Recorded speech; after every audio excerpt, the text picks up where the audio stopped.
అదరకొట్టే కారం రంగు రుచి ఆచి కారం పొడి. మావోయిస్ట్ పార్టీకి గుడ్ బై అంటూ మల్లోజుల 22 పేజీల లేఖను విడుదల చేశారు. లక్ష్యం గతి తప్పింది అన్నారు పొలిట్ బ్యూరో మెంబర్.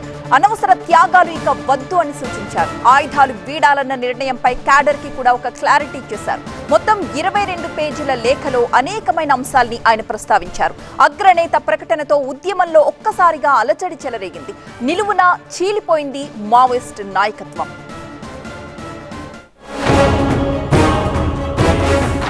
ఆపరేషన్ కగార్తో మావోయిస్టులపై ఉక్కుపాదం మోపింది కేంద్రం. ముప్పేట దాడితో మావోయిస్టు పార్టీ అగ్రనాయకత్వాన్ని కోల్పోయింది. 2 ఏళ్లుగా మావోయిస్టులను నీడలా వెంటాడుతున్నాయి భద్రతా బలగాలు.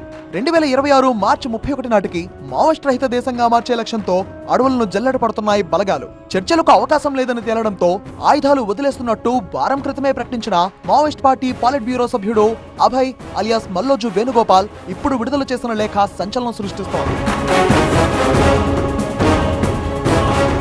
ఆయుధాలు వీడాలన్నది ఆయన సొంత నిర్ణయమని పార్టీలోనే కొందరు ఖండించడంతో అయితే అది పార్టీ అంతర్గత నిర్ణయమని చెప్పారు మల్లోజుల. పార్టీ ప్రధాన కార్యదర్శి బతుకున్నప్పుడే తీసుకున్న నిర్ణయం అంటూ లేఖలో వెల్లడించారు. పార్టీ చేసిన కొన్ని తప్పులతో తీవ్ర నష్టాన్ని చవిచూడాల్సి వచ్చిందన్నారు. ఉద్యమం ఓటమి పాలు కాకుండా కాపాడలేకపోయామంటూ క్షమాపణలు చెప్పిన మల్లోజుల ఇంకా అనవసర త్యాగాలు వద్దని క్యాడర్కు పిలుపునిచ్చారు. బేషరతుగా లొంగిపోవడం తప్ప మావోయిస్టులకు మరో ఆప్షన్ లేదంటోంది కేంద్రం. మావోయిస్టులతో చర్చలు జరిపేది లేదని కేంద్ర హోంశాఖ మంత్రి అమిత్ షా తేల్చి చెప్పేశారు. ఆయుధాలు వదిలేసి లొంగిపోయేందుకు ముందుకు వస్తే మాత్రం స్వాగతిస్తామన్నారు. ఈ సమయంలోనే వెలువడింది మల్లోజుల ప్రకటన. 6 దశాబ్దాలుగా సాగుతోంది మావోయిస్టుల సాయుధ పోరాటం. ఆపరేషన్ కగార్ పేరుతో 2 ఏళ్ల క్రితం మావోయిస్టుల ఏరివేతను మొదలుపెట్టింది కేంద్రం. అయితే 2024 జనవరి నుంచి ఎన్కౌంటర్లలో 600 మందికి పైనే బలయ్యారు. మరిన్ని ప్రాణాలు పోవడం తప్ప ఈ పరిస్థితుల్లో ఉద్యమంతో సాధించేది ఏమీ లేదంటున్నారు మల్లోజుల లాంటి మావోయిస్ట్ అగ్రనేతలు. మరి తప్పుల నుంచి గుణపాఠాలు నేర్చుకోవాలి అనే ఆయన సూచనతో మావోయిస్టు పార్టీ ఏకీభవిస్తుందా అనేదే ప్రశ్న.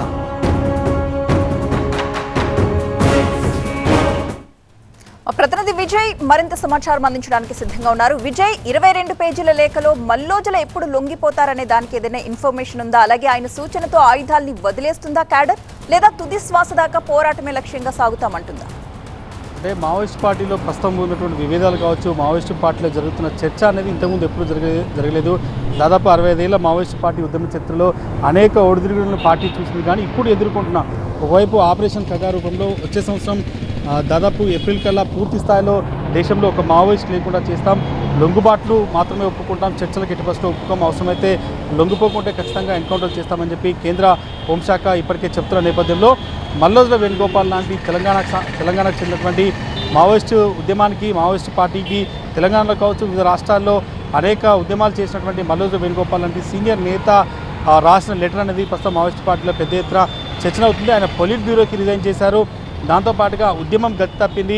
ప్రస్తుతం ఉన్న రాజకీయాల ప్రస్తుతం ఉన్నటువంటి కాంటెంపరీ పాలిటిక్స్లో ఎక్కడా కూడా ఆయుధం పట్టి ఎక్కడా కూడా ఈ రాజ్యాన్ని మనం ఇబ్బంది పెట్టలేము, రాజ్యం చాలా పెద్దది కాబట్టి ఎట్టి పరిస్థితుల్లో తాము ఏదైతే తుపాకీ పట్టుకొని రాజ్యాధికారం సాధించడం అనేది అసాధ్యం అనేది ఆయన చెప్పారు. క్యాడర్ ప్రాణాలు కోల్పోవడం తప్ప దీనివల్ల సాధించలేదు. ఇది కేవలం మల్లోజుల వేణుగోపాల్ అలియాస్ సోను సొంత నిర్ణయం కాదు.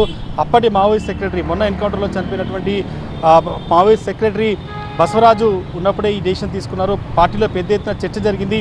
అదే విషయాన్ని తాను చెప్పాను. ఇప్పుడున్న సిచ్యువేషన్లో ఆయుధాలు పట్టుకొని రాజ్యాధికారం సాధ్యం కాదు. ఎట్టి పరిస్థితుల్లో పీడిత ప్రజల కోసం ఎవరైతే అడవులకు వచ్చారో వాళ్ళంతా కూడా పోలీసుల చేతిలో, రాజ్యం చేతిలో ప్రాణాలు విడుస్తున్నారు తప్ప ఎట్లాంటి న్యాయం జరగదు.